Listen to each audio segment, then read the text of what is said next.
Halo nakama, selamat datang di channel Anime OB. Yes, One Piece is real. Ya, itulah ucapan yang dikeluarkan dari mulut Shirohige dengan sangat lantang ketika terjadinya pertempuran besar di Marineford. Dan inilah seakan yang menjadi sebuah wasiat atau pesan terakhir yang diberikan oleh Shirohige kepada para bajak laut untuk terus maju dan mengungkap kebenaran tentang harta karun One Piece. Dan sudah lebih dari 25 tahun cerita One Piece berjalan, sebenarnya apa itu One Piece? Sebuah pertanyaan yang sering sekali para fan One Piece tanyakan, di mana secara tidak langsung, hal ini juga menjadi sebuah ketakutan bagi para fan One Piece. Apakah kita semua bisa melihat cerita One Piece tamat, atau justru kita yang lebih dahulu tamat? Dan secara tidak langsung, ketakutan ini pun bisa mengubah pola hidup kita.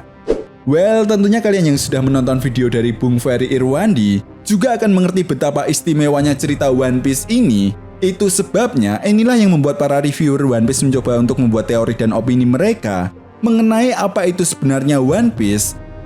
Dan salah satu teori yang paling mengesankan bagi Mimin adalah teori yang pernah dibuat oleh Mr. Ohara dan juga Library of Ohara. Bagi nakama semua yang belum menonton videonya, Mimin saranin untuk segera menonton video tersebut.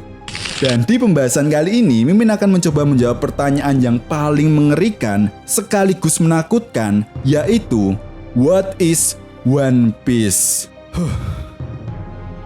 Oke, sebelum masuk ke pembahasannya, bagi nakama semua yang mau ikutan giveaway untuk memperingati One Piece Film Red yang akan tayang pada bulan September ini dengan hadiah kaos dan tiket nonton untuk 2 orang pemenang, caranya gampang banget. Kalian cukup like, subscribe, dan komen pendapat kalian tentang pembahasan kali ini. Jadi usahakan nonton video ini sampai selesai ya bosku, agar setiap pendapat kalian bisa saling berhubungan dengan pembahasan kali ini. Rules tersebut wajib ya. Nah, jika sudah, terima kasih banyak dan mari kita mulai. Nah, pembahasan kali ini akan kita mulai dari sejarah dunia One Piece yang dikenal sebagai abad kekosongan atau Void Century dari sudut pandang kisah perjalanan God Enel ke bulan.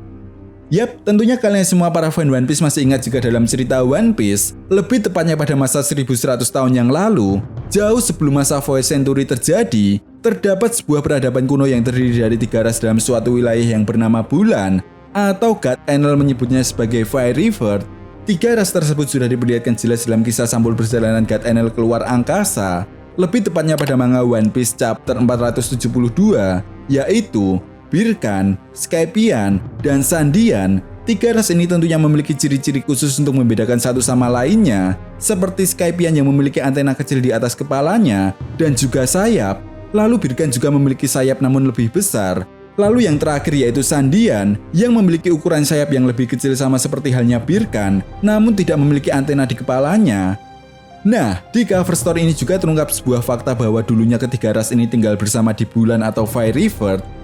Hal ini terbukti dalam sebuah tulisan kuno yang ditemukan oleh God Enel di sana. Namun karena kekurangan sumber daya alam, ketiga ras itu pun kemudian memutuskan untuk meninggalkan Bulan. Sampai pada akhirnya mereka turun ke Blue Sea dan membangun sebuah wilayah yang sangat megah. Bahkan saking megahnya, kota ini dilapisi oleh emas yang dikenal sebagai Sandora di Pulau Jaya. Lalu 200 tahun kemudian atau lebih tepatnya 900 tahun yang lalu, sebuah perang besar pun pecah di Blue Sea. Dan entah sebuah kebetulan atau tidak, hal ini pun bertepatan dengan perang besar yang terjadi antara kerajaan kuno melawan 20 aliansi kerajaan yang bersatu atau yang sekarang dikenal sebagai pemerintah dunia. Dan tentunya kalian semua para fan One Piece tahu jika pertempuran tersebut dimenangkan oleh 20 aliansi kerajaan yang bersatu. Begitupun perang yang melibatkan para ras Birkan, Skypian, dan Sandian, di mana pada akhirnya kota emas ini berhasil dihancurkan. Lalu sampai di sini yang menjadi sebuah pertanyaan besarnya adalah, apakah mungkin kerajaan yang diserang oleh 20 kerajaan yang beraliansi adalah kerajaan para penduduk Bulan? Entahlah, yang jelas tentu kalian semua tahu, jika para penduduk Bulan ini begitu jenius dan bisa memanfaatkan sumber daya alam di sekitarnya, bahkan mereka menciptakan sebuah robot-robot dengan ukuran dan wujud yang sama, di mana robot-robot ini sudah diciptakan lebih dari 1100 tahun yang lalu. Dan di masa depan, kita bisa melihat seorang ilmuwan yang dianggap paling jenius yang bernama Dr. Vegapunk. Yap, di chapter 1059 kemarin, Dr. Vegapunk berhasil menciptakan pacifista baru yang disebut sebagai Seraphim. Jelas persamaan ini bukanlah sebuah kebetulan belakang, karena kemungkinan besar Dr. Vegapunk mempelajarinya dari manuskrip-manuskrip kuno yang ditemukan oleh pemerintah dunia pada saat setelah pertempuran besar yang terjadi 900-800 tahun yang lalu, dan kemudian dikembangkan oleh Dr. Vegapunk. Dan satu hal lagi yang perlu kita ingat, selang 100 tahun kemudian kerajaan kuno tersebut tiba-tiba menghilang dari muka bumi, dan seluruh orang di dunia One Piece dilarang untuk mempelajari apa yang sebenarnya terjadi pada masa 900-800 tahun yang lalu oleh pihak pemerintah dunia. Tapi kenapa? Kenapa semua orang di dunia One Piece tidak boleh mengetahuinya? Nah, untuk menjawab pertanyaan ini, kita terlebih dahulu harus menjawab pertanyaan yang paling penting, yaitu apa yang mendasari terjadinya pertempuran tersebut. Apakah pemerintah dunia sebelum mereka saat ini adalah pemerintah dunia? Dengan kata lain, kerajaan kuno dulunya adalah pemerintah dunia. Jawabannya adalah apa yang pemerintah dunia saat ini tidak ingin semua orang tahu dan tidak ingin semua orang menemukan One Piece, karena jika semua orang berusaha menemukan hal tersebut, maka otomatis mereka akan belajar sejarah yang akan mengungkap sesuatu tentang identitas pemerintah dunia yang akan mengancam eksistensi dari pemerintah dunia itu sendiri. Jadi dengan kata lain, hal sederhananya adalah pemerintah dunia saat ini sebenarnya didirikan oleh para bajak laut dan aliansi bajak laut di masa lalu, atau lebih tepatnya 20 kerajaan yang beraliansi melawan kerajaan kuno.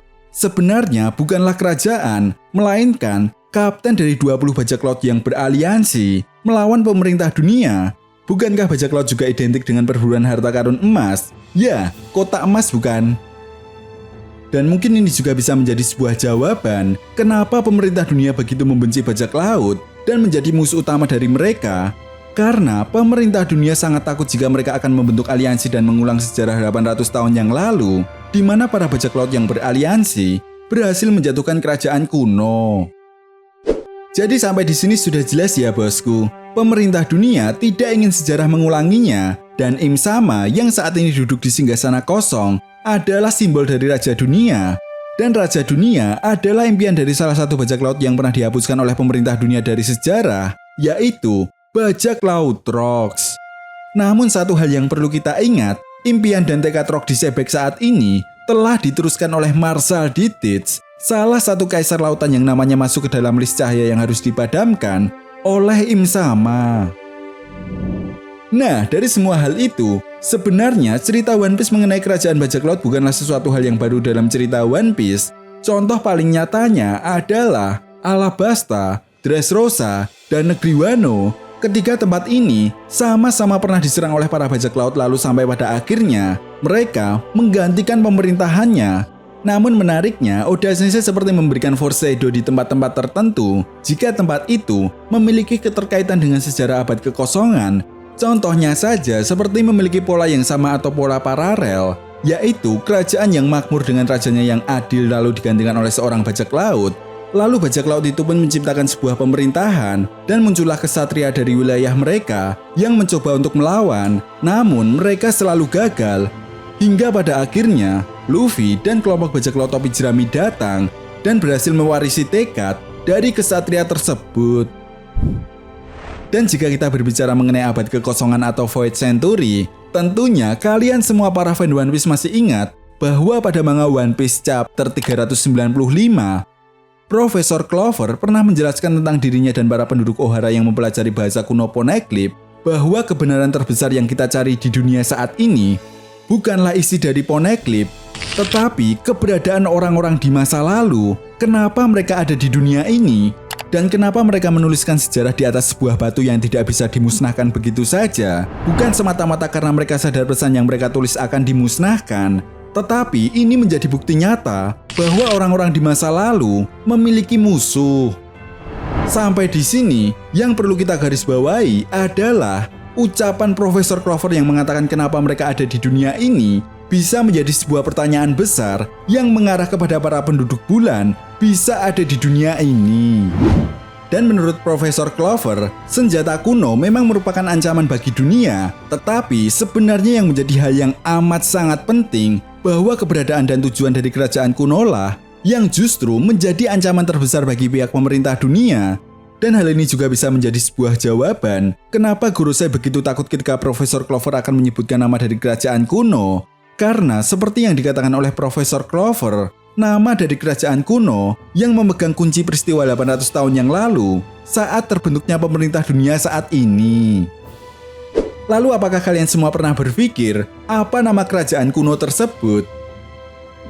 Ya, menurut Mimin, kerajaan kuno tersebut bernama The Ancient Kingdom of One Piece atau Kerajaan Kuno One Piece. Dan hal ini pun sesuai dengan pernyataan Oda Sensei bukan? Jika harta karun One Piece bukanlah sebuah cerita yang menggambarkan kisah petualangan, pertemanan, atau yang lainnya, tetapi sesuatu hal yang dapat dipegang atau disentuh. Dan apakah kalian semua para fan One Piece pernah berpikir, kenapa Roger tidak membawa harta karun One Piece dan memindahkannya ke suatu tempat yang mudah ditemukan oleh para bajak laut lainnya saat Roger menemukan harta karun One Piece ketika itu? Jawabannya sederhana, karena One Piece sesuatu hal yang tidak bisa dipindahkan atau dibawa. Dengan kata lain, One Piece adalah The Ancient Kingdom of One Piece. Dan entah sebuah kebetulan atau tidak, pada manga One Piece chapter 224, saat Bellamy mentertawakan Luffy bahwa keberadaan Pulau Langit hanyalah sebuah lelucon, ada sebuah momen yang sangat menarik, yaitu Bellamy mengatakan tempat-tempat yang dianggap hanya sebuah mitos atau lelucon, kota Eldorado dan Emerald. Anehnya, One Piece juga disebutkan. Yap, sebuah clue yang diberikan oleh Oda Sensei jika One Piece adalah sebuah lokasi atau tempat. Lalu apakah semua ini hanya sebuah kebetulan? Tentu tidak. Pada manga One Piece chapter 1018, Sun God Nika atau Dewa Matahari untuk pertama kalinya diperkenalkan oleh Oda Sensei ketika pertarungan Wushu melawan Jinbe. Siluet Nika sendiri digambarkan memiliki penampilan yang kurus, periang, tidak mengenakan pakaian, hanya terlihat seperti sebuah daun saja yang menutupi bagian kemaluannya, dan dia juga membawa sebuah tombak dan pedang. Yap, ini tentunya mengingatkan kita pada penampilan dari suku Sandian yang merupakan ras keturunan penduduk bulan yang mempercayai Dewa Matahari. Dengan kata lain, raja yang memimpin The Ancient Kingdom of One Piece adalah Joy Boy. Well, semoga pembahasan ini bisa menjadi sebuah kenangan ketika kita semua mengetahui apa itu One Piece yang sebenarnya. Jika kalian suka pembahasan ini, jangan lupa untuk like, komen, dan share video ini ya bosku. Oke, sampai di sini dulu pembahasan kita kali ini, and see you next time.